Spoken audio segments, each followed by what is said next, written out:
My girlfriend demanded I apologize to her male best friend for hurting his feelings. I agreed. I went to his house and said in front of his wife, "I'm so sorry. I'm sorry I didn't tell my girlfriend about the affair you had last summer. I should have never kept that secret for you." My girlfriend Kate has a best friend named Simon. Their relationship is legendary, a two-person fan club where they're the only members and their shared greatness is the only topic. Simon is married to Clara, a quiet, kind woman who watches their dynamic with the weary patience of a zookeeper, observing two monkeys throw insults and call it bonding. I've always been the third wheel in my own relationship. Simon's opinion shapes every decision, from the coffee brand we buy to where we vacation. He has a key to our apartment, which Kate insisted on for emergencies, and often walks in unannounced. He's arrogant, condescending, and excels at disguising insults as friendly advice. Kate defends his every fault with breathless admiration that baffles and irritates me. Last summer, I became keeper of a secret that changed our triangle. Kate forced me to join a boys' night with Simon, an excruciating event I was supposed to enjoy. After several pricey cocktails I paid for, Simon drunkenly confessed he was having an affair. He laughed, bragging about the thrill. He saw me as harmless furniture, Kate's quiet, stable boyfriend, to whom he could confess sins without risk. The next morning, hungover and panicked, Simon begged me to forget everything and promised secrecy, especially from Kate and his wife. I agreed. It wasn't my place to blow up his life, but I believe in mutually assured destruction. I saw that secret as a key saved for a door I hoped never to open. That door came last Tuesday. I had committed a cardinal sin. I hurt Simon's feelings. The crime? Politely asking him to text before using his key to enter, since he'd walked in on me in a towel the day before. The fallout was biblical. Kate accused me of jealousy and insecurity, trying to sabotage her most important friendship. Simon played wounded artist, saying he felt unwelcome in his best friend's home. This led to a dramatic, tearful intervention last night. "You owe him an apology, Mark," Kate said, arms crossed. "A real, sincere apology. You made him feel like an intruder in his own best friend's life." I looked at them, stunned by the theatrical absurdity. "Fine," I said with weary resignation. But a simple sorry wasn't enough. Kate demanded a grand submission. "No, not here," she insisted. "You need to go to his house, apologize in front of his wife, so Clara knows you respect our bond." She wanted an audience, a public humiliation to confirm I was the beta in their pack. A slow, dangerous smile spread across my face. It was the most perfect, ironic trap ever laid for me. She handed me the key, the stage, and the audience. "Okay," I said, faking defeat. "I'll go to his house and apologize. It's the right thing." Kate looked triumphant. Simon smirked, sure of victory. They didn't know they'd witness a public execution. Update 1. The apology was set for Saturday evening. Kate spent 2 days coaching me on what to say, a self-absorbed masterclass. I was to admit insecurity, praise Simon's unwavering support, and promise openness. I nodded, absorbing lines like a method actor. Before leaving, I called Clara. "Hi, Clara. It's Mark," I said warmly, just confirming we're still good for 7. I want to clear the air with Simon and make sure we're all on the same page, one big, happy family. Clara sounded pleased. "Of course, Mark. See you then." We arrived at 7 sharp. Kate vibrated with smug satisfaction, ready to see me humbled. Simon opened the door, magnanimous and ready to accept my groveling.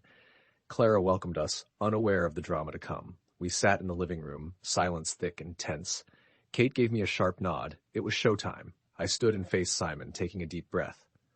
"Simon," I said, voice carefully sincere, "I owe you an apology. I have been selfish and not a good friend." Kate beamed. Simon puffed up, pleased. "You've been a constant in our lives," I continued, turning to Clara, "and I haven't always appreciated your close bond with Kate. For that, I'm truly sorry." I moved to the center by the fireplace and then did it. I got down on one knee. Kate gasped with victory. I looked not at Simon, but directly into Clara's kind, unsuspecting eyes. "Clara," I said, voice clear and powerful, "my real apology is to you. The biggest secret I kept, the worst wrong I committed, was against you." Clara's smile faded into utter confusion. Simon's face stiffened. Kate looked slapped. "I'm so sorry, Clara," I said, voice raw. "I didn't tell you about Simon's affair last summer with a woman from marketing, about hotel rooms paid in cash, a secret email account he bragged about. He told me drunk one night, made me promise secrecy. I kept that secret for you. That was my failure as a friend. I beg your forgiveness. Silence followed. The most profound silence I've ever known, like a bomb detonating in a soundproof room. Clara just stared, face blank with shock. Slowly, she looked at Simon, who turned chalk white, eyes wide with primal terror. Kate was first to break. "What are you doing?" she shrieked. "Standing. He's lying, making this up to get back at me." I stayed on one knee, eyes locked on Clara. I pulled out my phone, showed a screenshot from the night of Simon's drunken confession when he called begging secrecy. I'd sent a text to create a digital record. "I won't say anything about your affair, but you owe me one." Simon's reply, "Thanks, man. I swear it's over. Don't mention it again." Clara looked at the screenshot, then Simon's name. She knew. I stood and looked at the wreckage I made. Kate screamed. Simon stammered denials that wouldn't work. Clara sat silent, a single tear rolling down her cheek. "My apology is delivered," I said softly, then left and closed the door on the explosion. Update 2. The fallout was a chaotic war of texts and voicemails. I drove home, blocked Kate's and Simon's numbers, and watched from a distance. The first wave came from Kate's friends, hysterical texts mixing outrage and confusion. "What you did was sick, Mark. Why lie like that?" I replied with one message each, the screenshot of my text with Simon. No comment.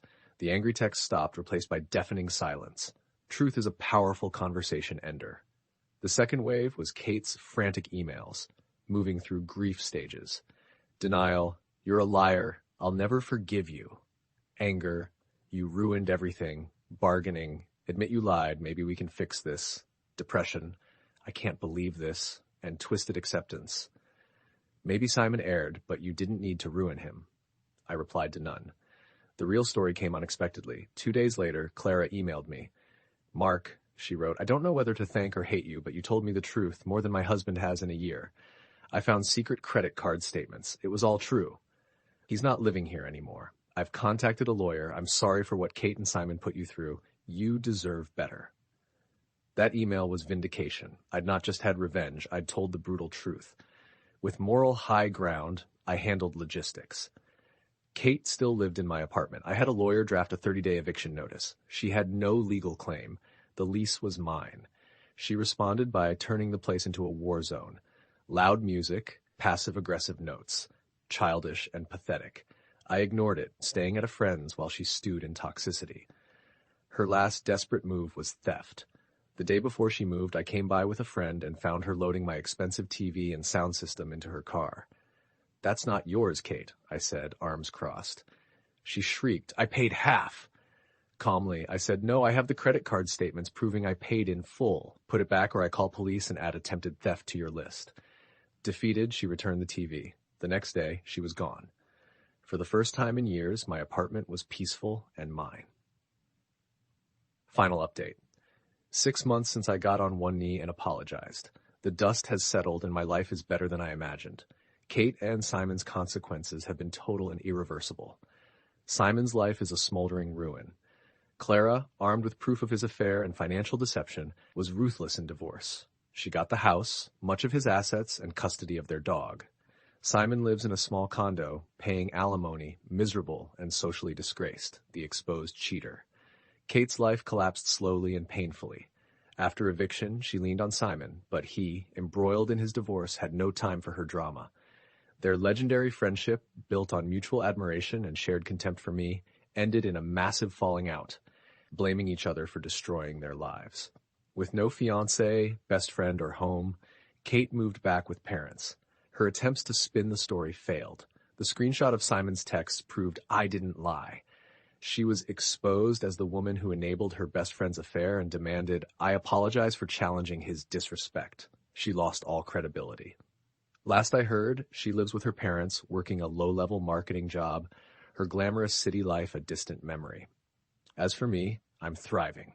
First thing after reclaiming my apartment was changing the locks, a symbolic act securing my space forever. I focus on work, and the peace has fueled my creativity and productivity. I reconnected with Clara. Months later, she thanked me again. We met for coffee as friends. We shared a profound bond, both betrayed by the same two people. We talked for hours, easy and honest. That coffee turned to dinner a week later, then something more. It's new, tentative, real, built on shared experience and brutal honesty. We both know what it's like to be lied to and have no interest in repeating it. Kate demanded I get on my knees and beg. She wanted a spectacle of submission. She got a spectacle, but of her own humiliation. She thought she directed the play, but I wrote the final act. She wanted me to apologize for hurting her best friend's feelings. Instead, I apologized for keeping his secrets, freeing two people, Clara and me.